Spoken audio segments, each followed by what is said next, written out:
back here on the Gerald the Bossman show. We're about to be joined by the George Mason Patriots head coach in his fourth season of George Mason. They're currently 7-1 and 18 in play, won 11 in the last 14 games, including 5 in a row. We're joined by Coach Dave Paulson. Coach, how are things up there in Virginia, man? Things are great here, JR. Feeling very excited about the progress of our team. We're stuck in a big snowstorm tomorrow, so we're gearing up for that. It's probably not quite as warm as you have in Atlanta, but we're doing great.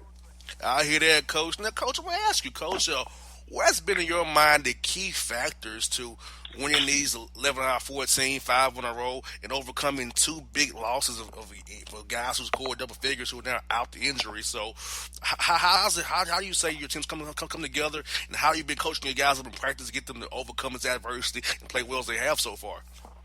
Well, I would say this is my 25th year as a head coach. I've never had a group of guys who've practiced harder. They've just really bought in, really since early December. And we came back from a tournament in Florida, and we lost 2 there to Cincinnati and Baylor, certainly good teams. And we were sitting at 2-5. And, our entire team, they just rededicated themselves to practicing really hard and hanging their hat on the defensive end of the floor. And since that time, as you said, we've won 11 out of 14. I think we've held 8 or 9 teams in a row under 70 points, really playing at a high level defensively. Part of it is we're trying to, become a little more nuanced in our defensive strategy and rotations. And it took a little time for that to kind of take hold. So our guys bought into it. They started to understand rotations and the dynamic. And they also stopped worrying about expectations. I think that was a big deal because early on we were expected to be very good. And, we tried to score 12 points with one shot. We just had to learn to kind of, take the game as it came and worry about one play at a time. I hear that, Coach. And getting kids to not read those press clippings, Coach, and read their press about themselves, hear all the good things about them, and sometimes it bleeds over into being complacent. And to get a team to refocus in and lock in and just buy into the team system, buy into what you're telling them in practice, buy into the gameplay discipline, I'll tell you, Coach, that's a hell of a thing to do, Coach, in this day and time with young kids, 18 to 22 there. Well, yeah, and I think with our guys, I don't think they were ever complacent. I think they worked really hard in the preseason. But it was the first time since I've been here, this is my 4th year, where we had some expectations. And we played some really tough teams early on. Penn, University of Vermont were a couple of home losses, which, are perennial NCAA tournament teams. We lost close games, but we were trying to play up expectations. And I think when you worry about the end result too much, then you end up screwing it up. You just got to worry about the process of playing this possession as well as you can. And sometimes you can do everything right and not get the result you want, but you just have to keep, doing the little things that help you have a chance to have success. And, Coach, like you said, non-conference schedule you played was pretty tough there, and I feel like that's really helped you guys. You playing quality opponents, quality coaches, quality schemes, quality players. It can only help you through the tough 18 as you go through February here and get into March for it when it really counts the biggest for you guys at the level that you guys play at. So I feel like that non-conference schedule really helps you guys out. Now I probably fear for you, Coach, next year, guys might not want to play you guys because you were so good this year. Well, yeah, it's a fine line in your non-conference schedule because you really want to challenge your team as much as you can, but you also want to, build up a resume and build some confidence. So we may have over-challenged ourselves in our non-conference schedule, and a couple breaks here or there. Instead of being 6 and 7, we would have been 9 and 4. But you are right, by playing that level of competition and by playing a diversity of styles. That has helped prepare us for the rigors of Atlantic 10 play.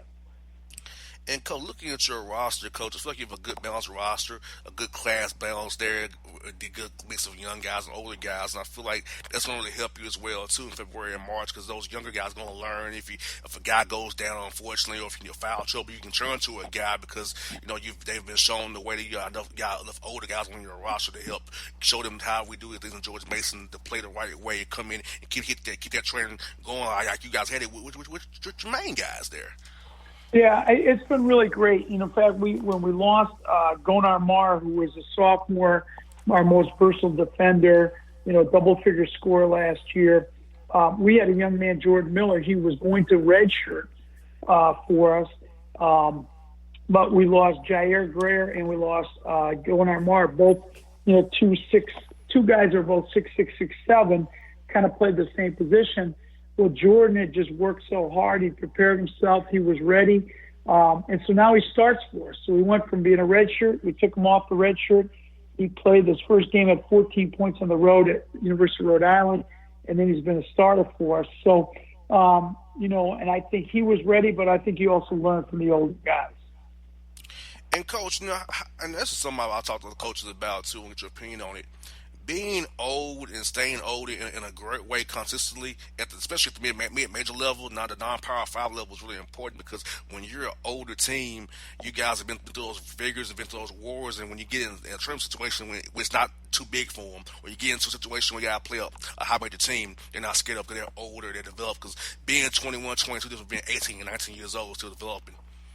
Yeah, it's huge, and so in our first 3 years, we were taking over a team and trying to rebuild a culture and trying to get the roster stabilized. And it took us until this year in our 4th year, as you said, where we have a mix. Right now, we're only having one senior who plays, Otis Livingston, because Jair Greer is out with an injury. But then we got 3 juniors, 2 of them start, one's our 6th man. We start a freshman, we start a sophomore. We bring 2 or 3 other sophomores off the bench a lot. We play 3 freshmen now. So, we do. We would have played 4 sophomores, but one's hurt. So we're playing 3 freshmen, 3 sophomores, 3 juniors, and 1 senior. And that's a good blend of experience and youth. You got that right, Coach. Now, Coach, I see that you play on NBCSN this Saturday at 6:30 p.m. against VCU. VCU is a team that always in talks for those tournaments, always getting that run of a great mid-major team. So, your guys get really jacked up to play a team like VCU and what Coach Rhodes is doing up there as well. And as we prepare to watch this game on TV on Saturday, what should we look for from your team? What should we look for in this matchup when you play those guys up there at VCU? Well, it's going to be a great game, and it's going to be a great atmosphere, and Coach Rhodes is a phenomenal coach, and interestingly enough, we first met each other when we were both Division III head coaches, when he was at Randolph-Macon and I was at Williams College, and so both of us are guys who kind of came up and did a lot of different things as Division III head coaches. He's putting his stamp on the program. They're going to play exceptional defensively. I think we're 2 of the better defensive teams in the league. And so I think that's what you'll see. I don't think you'll see a lot of easy baskets for either team. At least I hope you don't see any easy baskets for them. And it'll be 2 teams that are pretty, evenly matched. And a lot of it will come down to, who can do a better job, knocking down free throws, taking care of the basketball, and just coming up with a timely defensive stop.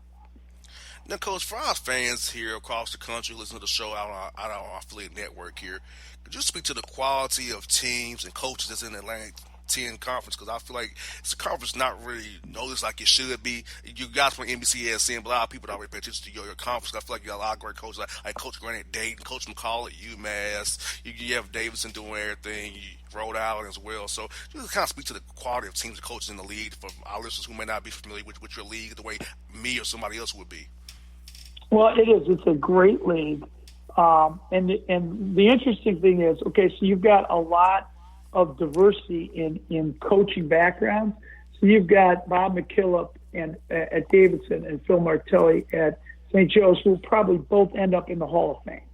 So you have Hall of Fame coaches. But then you have some really good veteran coaches, like Keith Dambrot at Duquesne, and Mark Schmidt at St. Bonaventure, who, maybe are under the radar but are phenomenal coaches. You've got some, great young up-and-coming coaches, like you said, Matt McCall, Anthony Grant. Like, you just have people who've been at all different levels.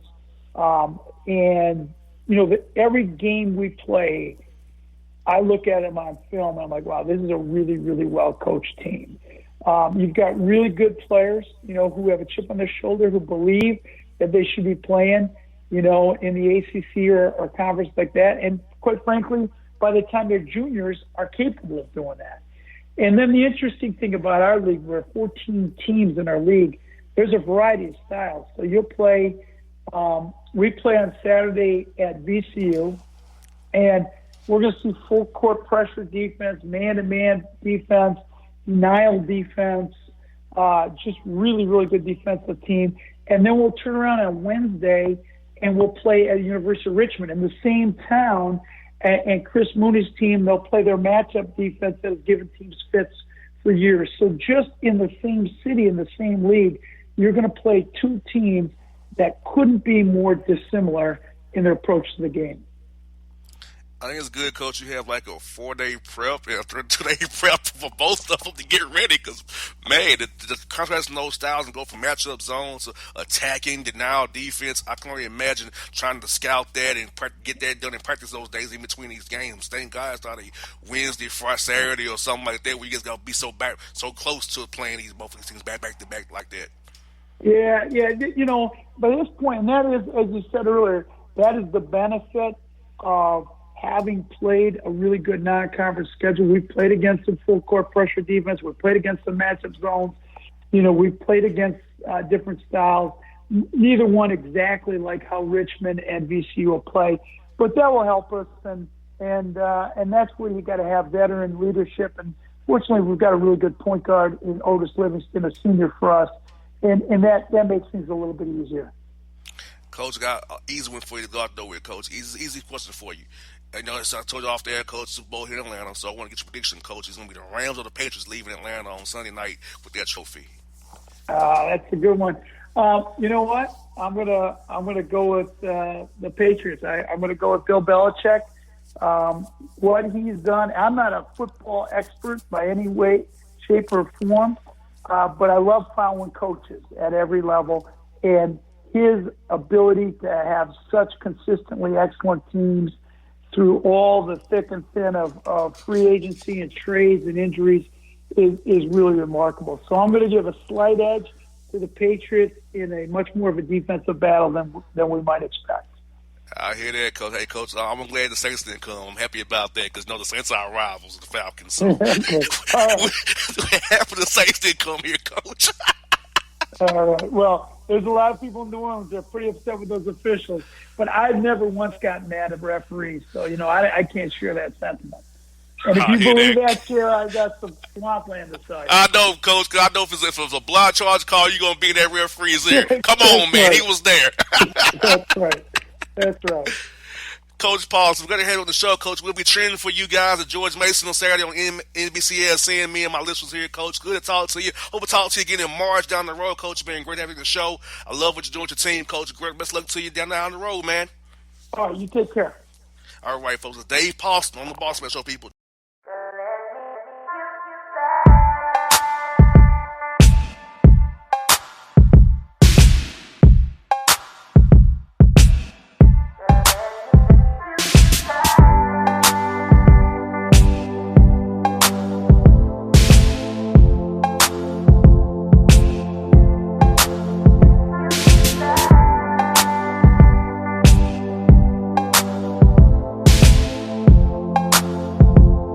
All your photo, video, and voiceover needs, check out the fine folks at Blueberry Productions. They will take good care of you. If you don't believe me, you can see for yourself. Check out their work at blueberryproductions.tv, the Facebook page, Blueberry Productions, also a Vimeo page, a YouTube page, and it's Blueberry, BLUBERRY, Prod on Twitter. Check them out today. Blueberry Productions, great people, great work, great service. Hey there, your yard took a real beating this summer. Luckily, Scott's Turf Builder Winter Guard has your back. Just feed your grass with Scott's again this fall when the air is cool and the soil is warm. It's the perfect time to give your lawn a boost. If you do, Winter Guard will give your yard the nourishment it needs to help weak, thin grass recover and support root growth, giving you a greener, more resilient lawn both now and next spring. Guaranteed. Grab a bag of Scott's Turf Builder Winter Guard today. You'll be back to barbecuing in no time. This is a Scott's Yard. Hey parents, we all try to be extra careful with our children in the car, but then we get an important call or text. Remember, our children are watching. Make every drive a good example. Be in the zone. Turn off your phone. Visit childrenshospital.vanderbilt.org/BITZ to learn more about our teen driver safety program. Brought to you by Monroe Carroll Jr. Children's Hospital at Vanderbilt, the Ford Motor Company Fund, and the Allstate Foundation. Hello, my name is Travis Williams, President and CEO of Academics and Athletic Consulting, focusing on educating and empowering tomorrow's collegiate athletic leaders. My passion is for the education and genuine concern and care for today's student athlete. It's the centerpiece of my life's work. A college education, both in and out of the classroom, is a truly rewarding benefit. For more information on AAC, you can go to www.academicsandathleticsconsulting.com. Once again, www.academicsandathleticsconsulting.com. Or you can follow me on Facebook at Academics and Athletic Consulting, or Twitter at Coach TWill24, or Instagram Travis L. Williams 24. Or you can call me at 404-542-6079. Once again, AAC is very proud to partner with J.R. McHenry of the Bossman Radio Show, covering sports and entertainment across the country. Please tune in weekly for informative, entertaining, and expert analysis on today's sports and entertainment topics. Thank you.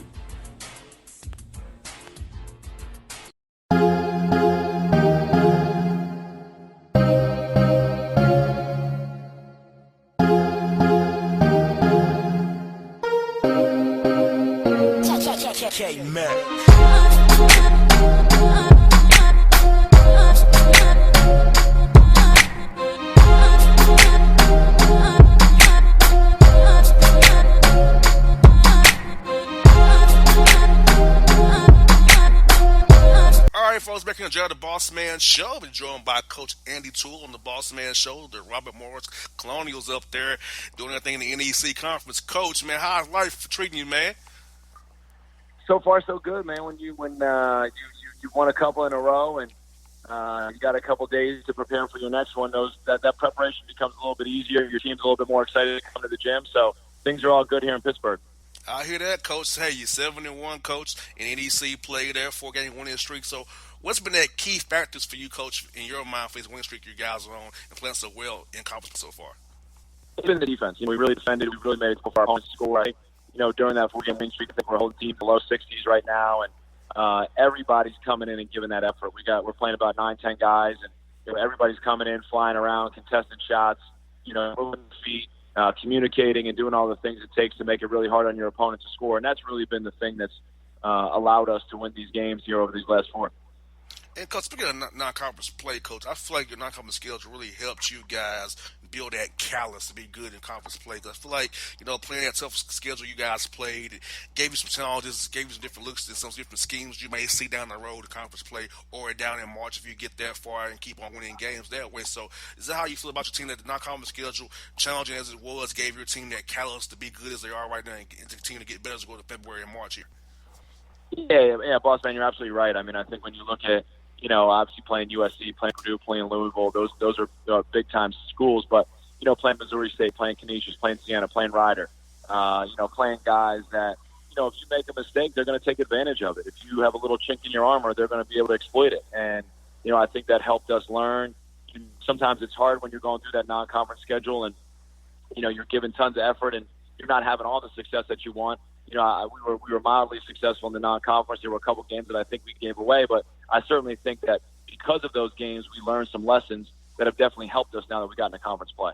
You got that right, Coach. And looking at your roster, Coach, I feel like you have a real experienced, balanced roster, Coach. And I think that'll help you out immensely because you are putting 9 chain guys. Guys are getting reps. Guys are getting live game action. Nothing beats a game action. You can put your time in practice, but getting on that game court is really good for guys, too. So I feel like that you have a great roster, a great balance on each end of it. And do you feel like that same way about your roster that, hey, knowing what I have playing out training guys, if we get in foul trouble, I can turn the guy on the bench and still not miss one beat, keep this training rolling like we had it going. Yeah, for sure. I mean, I think, even our guys that are sophomores, some of our guys on the young side, they got a ton of experience last year. They played a lot all year. A couple of those guys, Charles Bain, John Williams, they were starters as freshmen. So they got a real taste of what this is all about. And now as sophomores, they do understand that they are more experienced. We can take, if a guy's not having his best game, someone else can step up. In conference play right now, we have 4 guys averaging in double figures. And so, if someone's not making shots or someone gets in foul trouble, we have somebody that can come in and kind of pick up the slack. And I think, it's some of the teams in our league might not have as much depth. They might have some guys that might be more talented at one position or another, but they might not have as much depth. And so, it's certainly shown in a couple of our games, especially when you're playing a Thursday and a Saturday. You got a one-day prep, and a 48-hour turnaround where, you got guys playing 24, 25, 28 minutes, where maybe your opponent had guys playing on Thursday night 33, 34, 35 minutes, and now coming down the stretch of that Saturday night game, they might be a little bit worn down and not as fresh as your guys were because of the depth. And, Coach, speaking at the mid-major level, I think something that I learned from covering the mid-major teams as I do, that when you want to get that right balance, but you want to get old and stay old a little bit, because when the older you guys are, when you get in a tournament situation, your guys 20, 22, 23 years old aren't all shocked like an 18, 19-year-old guy for these high major guys who have these young guys who are talented, but that older team can wear on them a little bit stronger, more developed, and knowing your system, the way they're able to know the system, they can execute in key moments and win those games in March and February there. Yeah, there's no doubt. I mean, there's the physical aspect of it. There's also the mental aspect of it. Like sometimes you get, some of the young kids and they get a little emotional. You know what I mean? They get a little bit awestruck by, a conference tournament type game where, there's a lot of pressure on that game. There's, a crazy atmosphere. There's, a lot of things that play into it. And when you have guys that are a little bit older, you have some juniors, you have some seniors, you have some guys that can kind of be calming influences.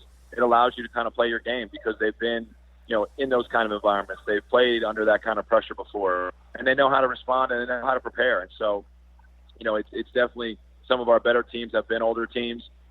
This team we have right now has, a good amount of experience. And then even the new guys that we have, are pretty mature in the way that they work. And I think that that's, allowed all of us to kind of come together and understand, how you have to prepare game in, game out. If you want or less, go and prepare. Make sure you're taking care of your business each and every day on the court. Now, Coach, looking at your team stats, Coach, I'm a big stat guy. I see you got 7 guys averaging 5 or more a game, 3 guys in double figures. You got balance rebounding, 7 guys over 2 per game. So, Coach, this season, did you prioritize your team sharing the basketball, attacking the glass? Is 2 elements that you want your team to be dominant in? Because it seems like, based on your stats, that's what you guys are doing every night out here. Yeah, we don't have a guy that – I'm not saying we don't have a guy that can go get 20, but we don't have a guy that goes get 20 every night, right? And so – it's like, can we find the best shot for our team every possession down? And I think when more people are touching it, more people are scoring, they're energized, and then obviously, we talk about being able to rebound the basketball on both sides, defensively and offensively, as maybe the thing that can separate winning and losing. If you're not giving your opponent an opportunity to get second chances, and then you're going and getting more and more possessions and more opportunities to score, that can be the factor in deciding the game. And so our guys have really responded to that. We've had games of, 2 games of 18 offensive rebound games, a game of 17 offensive rebounds, where it's been almost backbreaking type plays to our opponent because they might guard for 20, 25 seconds, give up a shot, miss it, and on the rebound, they got guard again for 20, 25 seconds. So, those kind of plays, I think, don't always show up in the stat sheet, but they have a dramatic impact on who wins and loses the game. Exactly. Those hidden stats that people don't really pay attention to, those hustle points that people don't really pay attention to, Coach, are very key because, like you said, that attrition and mentally wears them down. I got to defend again. We did our rotations right, but we didn't get the rebound. So, like I said, that's aggressive, like you said, Coach. It wears guys down mentally, physically. I see it every day when I'm with the Hawks or the Falcons. I see how they preach about wearing people down, the attrition, making that extra hustle play to make your opponent tap out. So, like you said, that having to defend again for a whole minute, doing slides and rotations at a high level, it can wear somebody out real fast, cause them coming to foul as well. Definitely. Yep, definitely. And, Coach, you got a game this week with St. Francis at home, and you got a road game out on Saturday as well. So, Coach, what do you emphasize to your team this week to get ready for these 2 games coming up here in NEC play here? We just got out of the gym a little while ago, and we talked about just continuing to put in our work each and every day. I think our guys have worked really hard get where we are at 7-1. And I told them we're going to have to work even harder if we want to stay, on the plus side, if we want to stay in first place, because we haven't reached our ultimate goal yet, which is, whether a regular season championship or getting to the NCAA tournament. Those are things that we talk about as a program. That's the expectation level for our program, and there's still a long way to go. So we can't feel satisfied. We can't feel like we've accomplished anything. We can't feel like we've figured anything out. We just got to keep working, keeping our head down, and keep working day after day after day. And then when all the dust settles, we'll pick our head up and figure out where we're at. But that was the message today at practice. And, can we make today our best practice we've had so far? Can we compete like we've competed in some of the past weeks in practice? So that on Thursday night when we take the court, we know we've done all the things we can do to play our best game. And that's kind of been our message, all conference season and all year long. And I think our guys have really responded well to it. Now, Coach, can you speak to the quality of teams in the NEC conference? Because I feel like a lot of people don't realize, like I do, about how good the basketball is in the NEC. Just kind of show our listeners a little bit about the coaches and teams in the league that who are really quality teams that people might not hear about it on an everyday basis. Because ESPN doesn't cover you guys the way I will cover you guys. Well, we got some really good young coaches. We got some really good coaches. We got some really good programs in the NEC. Guys like, Donyell Marshall, who played 13 years in the NBA, is the head coach of Central Connecticut State.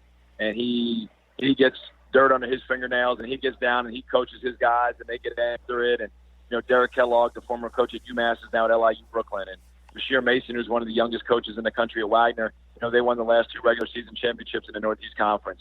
And, we have guys that are really, really pushing their programs forward, guys that are recruiting good student athletes, guys that are giving them good plans and putting them in good systems, and challenging them to become the best that they can be. And, I think you've seen, some NEC schools in the last few years, Mount St. Mary's, St. Francis, PA. You've seen those teams on national television competing against some of the best.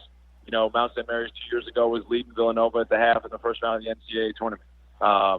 Those are some of the things that I think people don't always, equate with Northeast Conference basketball. But, it's a really underrated league. We have some really good players in our league, some really good young players in our league that if they can continue to work and develop and grow and stay together and stay in their programs, I think in the next couple of years you'll really start to recognize those programs, and more general fans will start to recognize those programs. But every night as coaches when we take the floor, we're going to be facing a quality coach team. We're going to be facing a team that's going to compete, and that has talent. And, that sometimes keeps you up at night as a coach, but it also makes it a lot of fun to go out and compete against those kind of schools and those kind of programs. That's what I got for you, Coach. I told you off there in Atlanta, Super Bowl week is here in the ATL. So, Coach, who do you got this week, Rams or Pats, Coach? I got the Pats, man. I'm a Giant fan my whole life, but I know something about the Pats this year. They look like they're playing that underdog role, and Brady's trying to get them get everybody to believe that nobody respects them, and I think they're on a mission. I hear that, Coach. Hey, I'm just glad the Saints ain't here, Coach. I didn't care who came on to want the Saints. I didn't care. You're just happy you got a downtown hotel room. That's all you care about. You got that right, Coach. you know the bigger picture here. No doubt. Hey, Coach, it's been great to talk to you, man. We'll talk to you down the road, Coach. Have a great week this week. Hope you guys win those 2 games. We'll talk to you again real soon, Coach. Thanks, man. I appreciate it.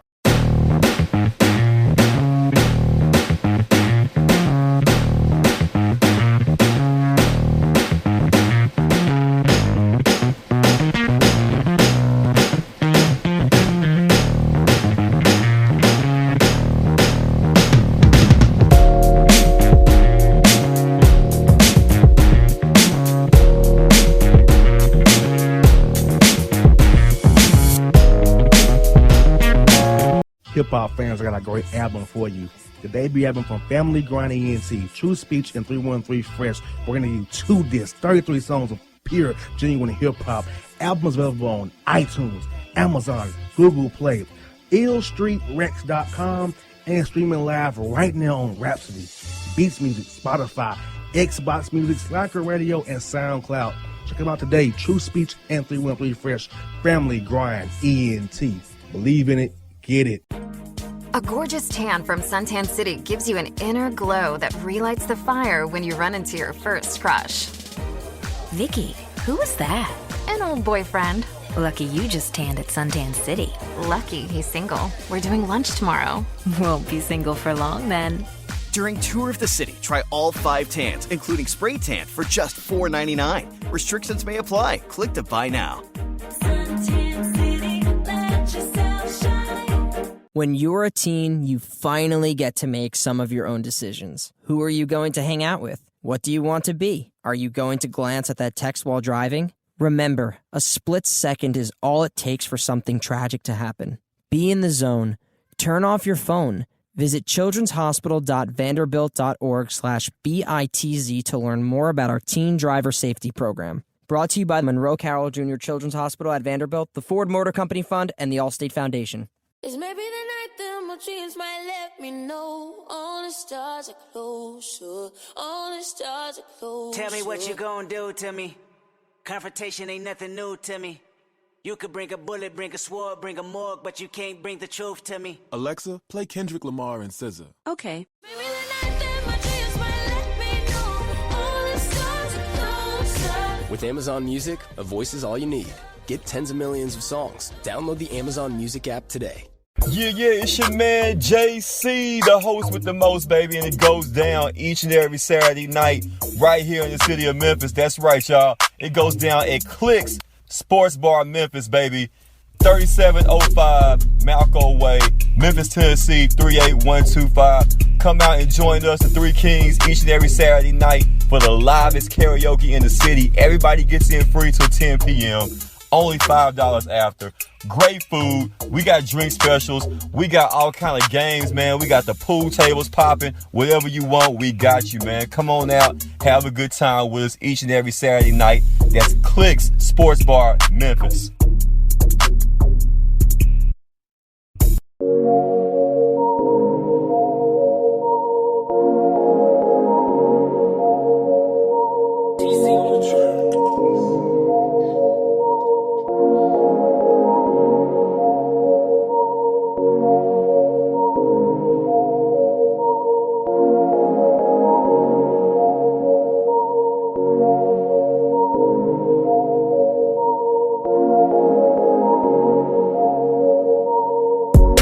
Folks, back in the Gerald the Bossman show, joined by Robert Jones, the Norfolk State Spartans, leading the MEAC right now, doing big things up there in Norfolk, Virginia. Coach Jones, how are things with you, man?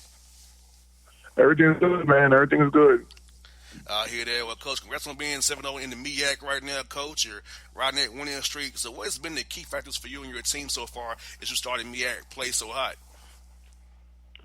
Well, I think the kids got a pretty good focus. I think that they've been paying attention to the scouting reports, and that they've been coming in with a focused mind. And then, they've been pretty confident this week too. So, these kids, whether they're crazy or not, they believe they could go 16-0, and they're going with that challenge for themselves. That's a tough, daunting task to do. To go undefeated in conference season. So, I told them I just want to win enough games so we can win the regular season title, whatever that might be. If that's all 16, then it's 16. If it's 14, it's 15, whatever it might be. But, they really believe they could go 16-0, and the belief is spreading throughout the team, and they've been playing with great confidence. And, Coach, do you believe non-conference skills really help you guys out? Because I feel like, playing those teams you guys play, at HBCU schools, you kind of play for some money games and go out and play tough for opponents, get that money for the scores, money for the school. So do you feel like playing a quality opponents in different schemes and different kind of styles has really helped your guys, toughen them and harden them up for non-conference, for the conference play you have in the MEAC right now, 7-0, and hopefully spur them on to win every game? It means you guys can. Yeah, I think that does. We don't necessarily have to play like a lot of the real high major teams. This year we played South Carolina and Michigan, which was very good teams, but we played a lot of quality mid-majors that were predicted to win their tournament, and it was kind of on purpose because we wanted to see where we stand against the best mid-majors in the country. And we had a couple losses to some teams. We had an 8-point loss, a 9-point loss to Rider. We had a 9-point loss, I think, to State, and then we had another loss to what's the team? I forget offhand right now, but so many teams that we played. But we've had Stony Brook, which is like 16-4 right now. We lost to them actually twice, one time by 5 points, one by 6 points. So, we were right there with some of the best mid-majors in the country. And once we got into conference play, we found some momentum after we got the big win versus UTEP over the Christmas break, we found a little momentum, and so far this year we've been undefeated. And Coach, looking at your roster, because I feel you have a good roster balance of young and old, and then a little experienced roster you have, Coach. I feel like it's going to help you guys immensely as you all go to February and March here, and can potentially make that run that your team wants to make. Because having guys who are experienced, having guys who can play, having guys who know the system very well, like what you're running up there in Norfolk State, can really help you guys when it gets tough and nitty gritty when you're trying to play against these younger teams who may not have the knowledge how to execute in tough situations, make the right play when it gets tough and tight in the second half there. So I feel like your team has the talent to get the job done based on the roster that you have at the moment. Is that something do you agree with that assessment? I think that a lot of our key guys returned from last year. Last year we really stumbled in the non-conference, and we played pretty solid in the conference season, finished at 11-5. But a lot of those guys remember those experiences from last year, and they dwell on it, and they remember it, fueled a little bit, so they kind of learn with through experience with that situation. So now that we are in some games, even some of the conference games have been close. We've been down 10 at South Carolina State and Savannah late in those games, and you kind of see last year, you probably saw panic on the guys' faces, maybe a wild three or a shot that they probably shouldn't take. But this year, it was a lot more calm and just understanding that, we're going to just keep chipping at it point by point, and then we was able to take over both of those games and win those games. So I think the experience factor is definitely kicking in from last season to this season. And then with the new guys that we have, they just learn from the old guys, so it's a good thing. And Coach, at your level, I feel like it's very important player development, because a lot of the guys you get aren't the blue top, collar blue chip kind of guys, but you develop them over time. And by the time they're juniors and seniors, they could play at the high major level because of the player development program. So I feel at the mid-major level is very important to develop your players in summertime, get the guys in the gym working on their games, to grow them as players so they can be good for you for many years to come. And by the time they're seniors, hey, you may make a ride a wave and get into a tournament based on one guy's great development and great play there. Yeah, we take pride in our player development. Like we say, everybody can be an NBA player, but we want you to max out at whatever you're going to max out at, or whatever you can max out at. Some guys can max out at 20 points a game. Some guys can max out at rebounds a game. Some guys can max out at 8 points a game. But whatever your max potential is, we try to get it out of you by the time you leave here. And so far, we've been doing a pretty solid job with development of the guys over years. So we take great pride. That's one of our recruiting tools. A lot of different examples of players who passed through, and we say, this kid averaged 3 points this year, he averaged 10, and then he first team all MEAC by senior year, and we want to try to keep that trend up because, like you said, we don't go get the top 50 players in the country and just roll the balls out and just let them play. We have to get guys who fit the system and just try to keep making them better and better and better. You got there, right, Coach. Looking at your team stats, Coach, it kind of speaks to you what you're talking about. It's like, Coach, you got balance scoring across the board. 60 guys averaging more than 8 points a game. You got 2 guys in double figures along with balance rebounding. 9 guys pretty much 2 rebounds per game. So it's sharing the basketball and attacking the glass, 2 elements that you and your staff really honed in on this year to make sure it's key factors for your team to go forward and win games this year. We always talk about sharing the ball. We look at our assists in every game, and try to see what's the ratio of field goals assisted, and things like that. When it's a higher percentage, we know that we're really sharing the ball. When it's a low percentage, we know we were selfish in the game a little bit. So we try to make sure that we're sharing the ball and our dribble penetration spots and things like that. So we really hone in on that a little bit. But the rebound is something that I think that can still get better with us. We've been doing a solid job so far, but I still think that's better. And you're going to have to do down the stretch, especially if you want to try to win a MEAC championship. I hear that, Coach. The coach's preference is this week's game at Howard down there in D.C. What be things you're focusing on with your team as you get ready for this matchup with Howard, and you got this good time to prep for them as well? Yeah, I mean, Howard is a high-powered offensive team. They have 3 guys who can really score the basketball. They have 2 guys who return, and a new guy that that was last year, I assume. But they got 3 guys who getting 14 points or better per game with RJ Cole getting in the 20. So from an offensive standpoint, for us, we really have to be locked in and try to slow those guys down. And from an offensive standpoint, we got to just execute and try to do what we've been doing to have success on that offensive end. I hear that, Coach. Now, Coach, for my listeners out here, I'm big. I'm very low at HBCU schools. I came with Tennessee State. I'm an HBCU guy. So, you talk to the importance of being at HBCU school and coaching these HBCU young men to get these young men, our young black men, a great education loan, teach them how to play basketball, to play in Europe, the G League or the NBA if they're that good. So, how important do you take your role of being an HBCU for our young black men as they grow up into, being like us, established black men in our careers? I take great pride and a sense of responsibility with that. Not just being a basketball coach, but being a leader of young African American men. And one of the biggest things I tell them and try to basketball recruiting them is that hopefully, if you give us your child as a boy, we'll send them back to you as a man. We take great pride in that because most of these kids are not going to make the NBA. Now, a lot of them do end up making a little bit of money, playing overseas for a couple of years. So there will be a lot of pros in a sense, but there won't be a lot of NBA pros when, you're making millions of dollars and you can set your family up for life with one contract, that's the case really. There, there's a bunch of Kyle O'Quinns and things like that come out of institutions. So therefore we have to set these guys up to be valuable young black men in society. We try to do that through different life skill talks and just using the game of basketball because sports and life, really coincide in many different ways. So, we try to use examples of sports that will relate in real life. For example, I'm a real stickler about time, and I tell them all the time, that when the bus is leaving at 5 o'clock, the bus is leaving at 5 o'clock. It's not leaving at 5:01, 5:02, or things like that. And some people have got left, because we leave at exactly on time. But in the real world, you can't keep showing up to your job late and expect to not be fired.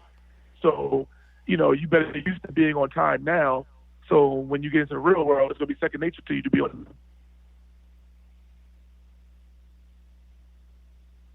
Yep. Hello? Yeah, I'm here, Coach. Oh, yeah. So that's just one of the examples that we use, and, that's just what we're trying to do. Now, Coach, also, for my listeners out here who might not be familiar with the MEAC conference like I am, talk about the quality coaches in the MEAC. You have Savannah State down there with Coach Brad Broadness. You have Coach Ritter down there at Bethune-Cookman. So talk about the league in a whole, about how the league is just growing and the league is just getting better, the talent's getting better in the MEAC, and about the teams and the coaches, because a lot of our listeners don't know about the MEAC the way I do. So can you kind of give them a little bit of taste about the MEAC from your perspective as being a coach in the league there? Well, I think the coaches are getting better, the players are getting better. I think the overall league is getting better. I think that, just things that the league do, itself is getting better. The MEAC tournament is getting better. It's been growing in Norfolk. I know a lot of people think that we have the home court advantage, but we haven't won the thing there yet. So I don't know how much of a home court advantage we have with that, but it's definitely growing. You can see the fans, is going from, a couple thousand people to now. We played the semifinals a couple of years ago. It was like 10,000 people, and they almost sold out. So, it's definitely an atmosphere that's growing with the tournament, and then the whole league is just expanding. They got new media deals, and of course we still got the ESPN deal, and then a lot of teams in the league now have their own sneaker deals between whether it's Nike or Under Armour or Adidas. And when I first got here, everyone had Russell, and sometimes people were clowning you about having Russell and things like that. But now everyone's legit, shoe apparel company, so we're attached to it. So it's been doing tremendous strides since I've been in the league, and hopefully the league can keep moving forward. That's when I got for Super Bowl weekend, Atlanta, Coach. Super Bowl here in Atlanta, we got it crazy going on. So who you got, Coach?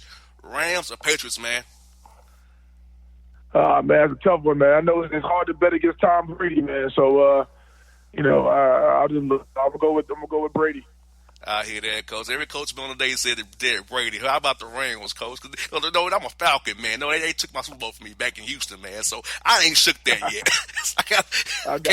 Had to come back in my backyard and win now. That's right. I got you, man. I got you. I hear you. Hey, Coach, it's been great to have you on the show, man. Talk to you down the road, Coach. And good luck against Howard this weekend, Coach. We'll talk to you down the road. Tell Coach Brown I said what's up, man. I will, man. All right, folks, this is Robert Jones and the Bossman Show. People, Norfolk State Spartans here with us on the Bossman Show. All right, folks, back here on the Bossman Show, but joined by the Purdue Fort Wayne head coach. He's a coach who has ties to our area, the Atlanta area, Coach John Kaufman. Coach Kaufman, how are things up there in Fort Wayne, man? Well, I promise you it's a little cooler than it is down there in Atlanta. It's 27 right. degrees right now in Fort Wayne, and it's supposed to get down to -10 on Wednesday. So I don't know if you've ever felt -10, have you? Yes, I did, Coach. Last year's Super Bowl in Minnesota, I sure did. Okay. Well, it's a little different from my days growing up in Dunwoody and going to Marist High School. So, I loved my time in Atlanta, and I'm excited for you having me on your show.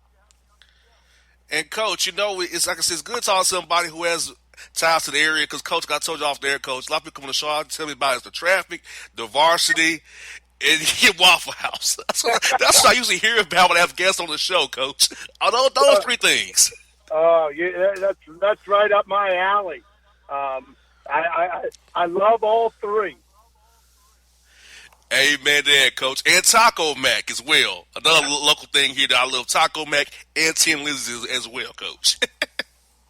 I don't know if I'm allowed to say this or not on your show, but I'm a big fan of Sweetwater 420 too. Hey, yes you can, Coach. It's all good. It's all good, Coach. I'm telling you, it's all good, man. So it's good to have you on the show, Coach. Now, I said, Coach, I saw you. I saw your team, man. I saw you all making improvements. I want to have you on the show because I see you all 5-3. Some of the league players come off winning against Denver. And I've had on Coach Bossman on the show before as well.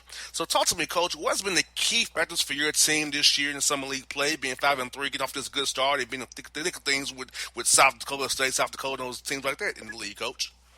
Well, I really like our group, and we have 10 newcomers, and so I know there's going to be continued growth as we go through. We got off to a hot start. We were 4-0 in the league, and that included a 16-point win at home against South Dakota State, who was picked to win our league. And the two of us have been toward the top of the league for the last really 4, 5, 6 years. It's been South Dakota State, Fort Wayne, North Dakota State, and in the last 2 years, South Dakota's had really good years. And so, we've been up towards the top, but unfortunately we had a little bit of a run into some tough road trips and ended up dropping a couple, but had a great Denver win on Saturday for our homecoming, which, kind of put us back on the right track. So love this group. We're led by 2 seniors, one of which, John Conchar's, he's on most NBA teams' radar. Talked to 17 NBA franchises this offseason.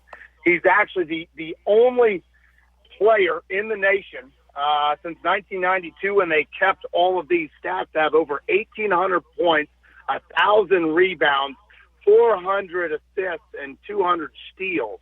And he's having a phenomenal year this year, leading our league in assists, second in rebounds, plays the point guard at 6'5", and he's averaging close to 20 a game.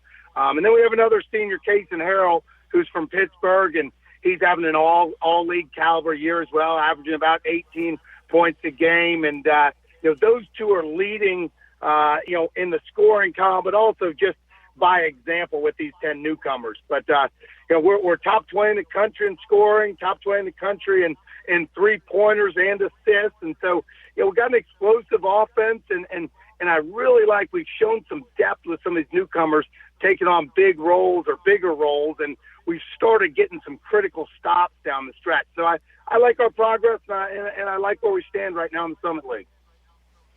And, Coach, like you said, your progress, I feel like player development is so key, Coach, for any roster, especially at the mid-major level, because, you don't get those blue-chip, top-notch recruits that Duke or Carolina gets. So you have to develop your players, final downs in the rough from the JUCO route, transfer route, a high school freshman coming in from high school. So, and I feel like the newcomers offseason is going to be very key for these guys to develop in your system even more. Those two studs you have leaving after this year, Coach. No doubt. And both of them, ironically, these two guys we were their only Division I offers. John Conchar, we recruited him out of Chicago, and he was the leading scorer in the state of Illinois, but he was 6'4", 162 pounds. We redshirted him, added 45 pounds of muscle, and added more over his career, and now he's a fifth-year senior who weighs 215 pounds. Kason Harrell, our senior two-guard, he didn't play at all on a team that won our league and then comes back his sophomore year, after just working his tail off and is 7th in the nation in 3-point shooting. And, these are two young men. We beat Indiana in back-to-back years. 2 years ago, they were ranked number 3 in the country. Last year, we went down to Bloomington and beat them by 20 on the road.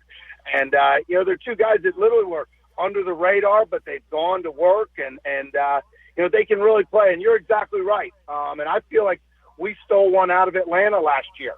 Jared Godfrey from Sandy Creek is a freshman for us this year, and started a handful of games, but plays a significant role right now coming off the bench. And I think he's going to be an absolutely tremendous player over his 4-year career with us.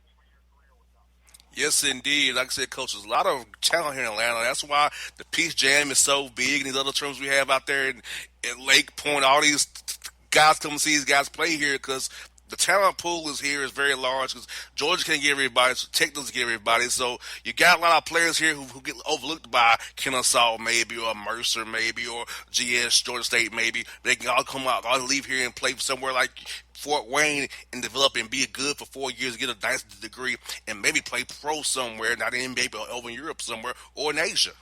Right. Well, we've gotten guys that are hungry, that are gym rats, and we've had 17 guys sign pro contracts in my 7 years here, and just really proud of the development that you talked about. That's something we've taken great pride in. And I'll be honest with you, I got a lot of my development stuff from my high school coach, Ron Bell at Marist High School, who in 1993 was the National High School Coach of the Year. And, a great example of player development. I played with Matt Harpring in high school. That's my last claim to fame in playing, is that I was a senior, Matt was a sophomore, and Matt was the 3rd-string point guard that year.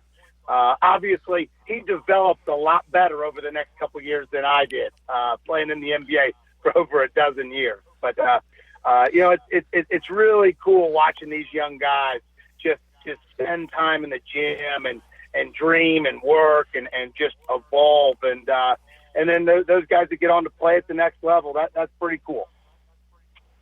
Exactly, Coach. And I feel like a lot of young men who I go talk to different colleges around the area, I try to tell them, hey, every day you have to keep working at your craft to get better, because there's somebody always be better than you. You have to chase the next guy. Always be hungry for the next best thing. Don't get complacent. Don't settle for what you are now. Try to be better the next day. Live every day as a new day to become a better person, a better player, or better whatever you do. Use each day you have to become better and learn something different to make yourself aware of an individual going forward in life. It sounds like you've been hanging out in my locker room. I like it. I may have, Coach. You never know. I'm not going to be anywhere. Well, thank you so much for having me on. I appreciate it. And I got to get down there. I need to get down there actually as soon as possible. I got to get out of this cold weather for a little bit. Now, Coach, when you come to recruit here, well, I know you will come, I'd like to have you come here to Northside Drive, where I'm at right next to our studio in Midtown Atlanta here, and come in studio with us, turn on the live stream, have the fans of Fort Wayne see you in studio with me and my staff, and we have a great time and just, talk Fort Wayne basketball. Let's talk life and just talk ball, man, because I love doing those things, Coach. I would love to, and I know with your Orlando ties, we've had 7 first-team all-league guys from the state of Florida. Got 3 on our roster right now. We definitely can talk a lot about Southern hoops.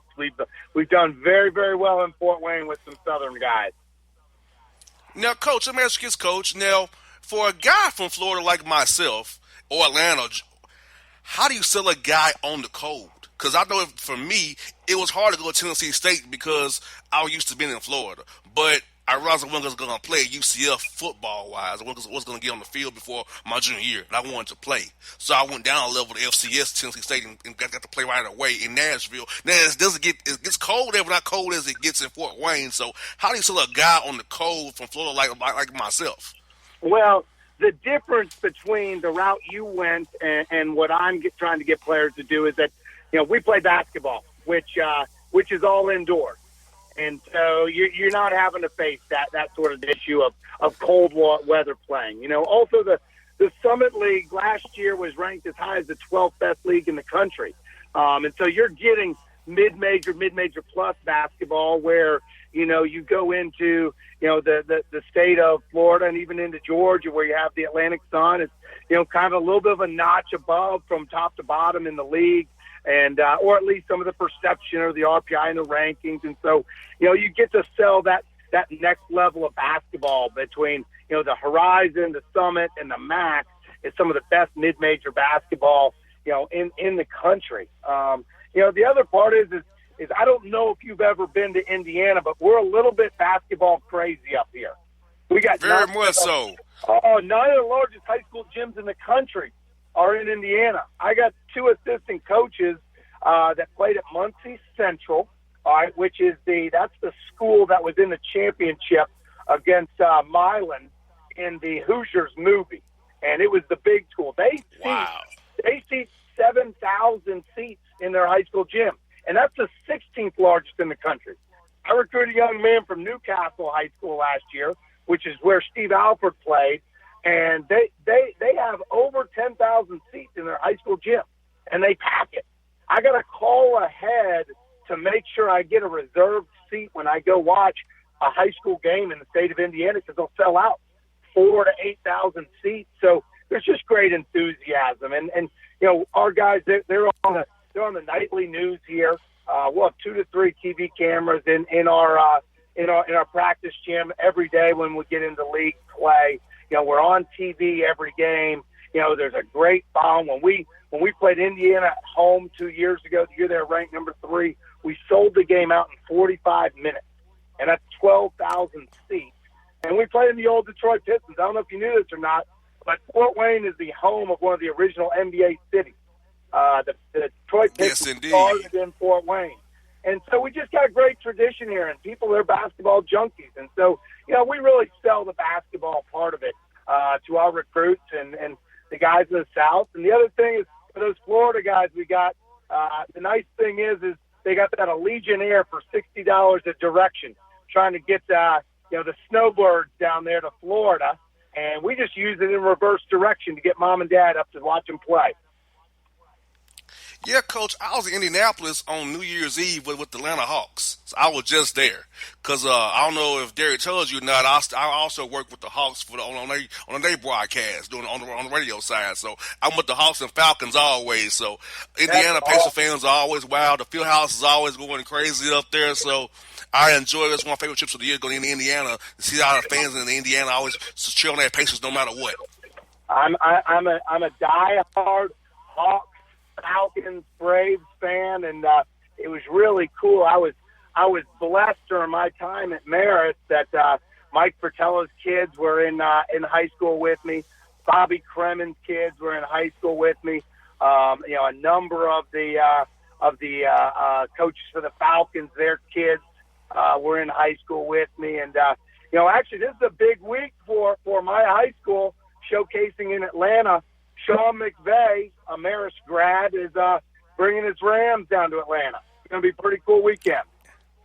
And, Coach, I hope you're cheering for the Rams. That's where I am. Because, Coach, I can't cheer for a Saint or a Patriot after what happens in Houston and what the Saints do to us all the time.